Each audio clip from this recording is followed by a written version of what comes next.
উনি ঋষি অষ্টাবক্র, যিনি বিভিন্ন জায়গায় সাধনা করেছেন। নর্মদা থেকে, হিমালয় থেকে বিভিন্ন জায়গায় সাধনা করার পর তিনি রাঢ় অঞ্চলে এসে পৌঁছান। সেই অষ্টাবক্র মুনি এখানে সাধনায় সিদ্ধি লাভ করে বাবা ভোলেনাথকে পেয়েছিলেন। ওই নিচে দেখুন ছোট মতন যে শিবলিঙ্গ আছে, উনি হলেন বক্রেশ্বর মহাদেব, আর ইনি হলেন ওনার ভক্ত বক্রনাথ বা অষ্টাবক্র মুনি। উনি সাধনায় সিদ্ধি লাভ করে বাবা ভোলেনাথকে পেয়েছেন। ভগবান প্রসন্ন হয়ে ভক্তকে বড় করে মহাদেব নিজে ছোট, এটাকে বলা হয় শিবের মাতৃপট। দেখবেন সাধারণত একই মাতৃপটে একটাই শিবলিঙ্গ থাকে, কিন্তু এখানে দুটো। এই মহামুনি বক্রনাথ, ওনাকে কভার করে ঢাকা দেওয়া আছে, আর নিচে আছে বক্রেশ্বর মহাদেব। ভক্তের আগে পুজো হয়, পরে মহাদেবের পুজো হয়।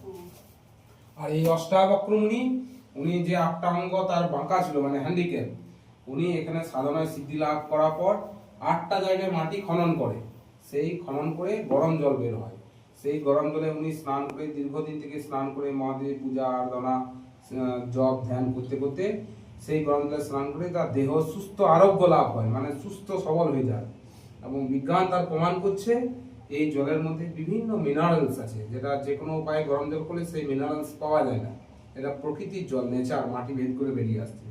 সেই অষ্টাবক্র মুনি, তিনি ওই গরম জলে স্নান করে তার সুস্থ আরোগ্য লাভ পেয়েছিলেন।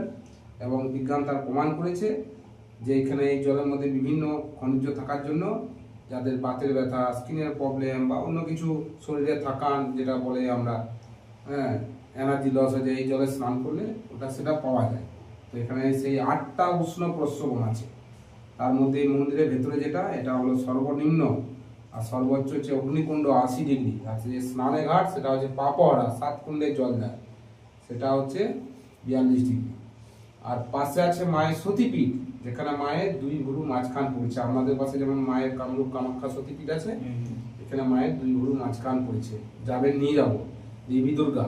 আর মন্দির সারাউন্ডিং এরিয়ায় 208 প্রায় শিব মন্দির আছে। বক্রেশ্বর মহাশ্মশান পুরো এরিয়াতে আছে। এই হলো বক্রেশ্বরের ছোট্ট সংক্ষেপ ইতিহাস। হর হর মহাদেব। হয়েছে। মায়ের